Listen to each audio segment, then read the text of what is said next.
So yesterday we finally stepped into the journey that we've been planning for a really long time.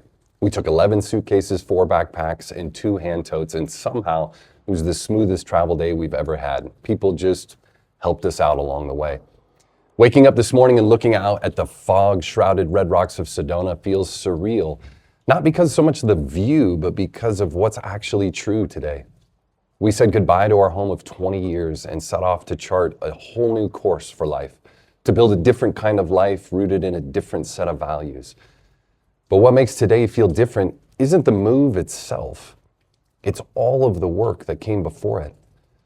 You see, over the last few years, we've done the really challenging and often uncomfortable work of getting to know ourselves, getting to know our stories, of clarifying our values, of building internal trust, and learning how to listen to our intuition instead of overriding it.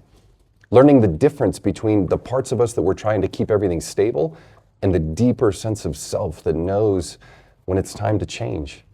That work has slowly reoriented how we engage life, and what surprises me the most is how settled I feel.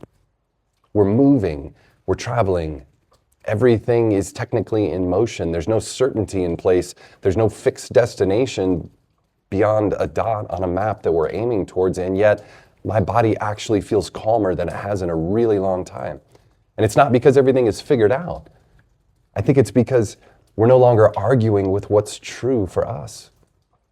There's still grief here. There's grief around leaving and around friendships that are shifting now that we're no longer physically present. But alongside it, something else is growing. There's this sense of peace and joy and freedom that's taking up far more space than I anticipated. And now that we've actually begun the journey, the constant internal tension has softened. The parts of me that used to need everything locked down and justified and explainable don't have to work so hard anymore. We're no longer living inside of something that feels like an ill-fitting suit. And over time, the biggest shift has been this.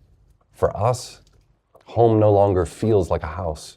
It feels like our family together, choosing honesty and our values over the life that we were supposed to want. And the most exciting part of all of this is that that's not the conclusion. It's just the beginning of living from a place that finally feels aligned with who we are. And that feels priceless.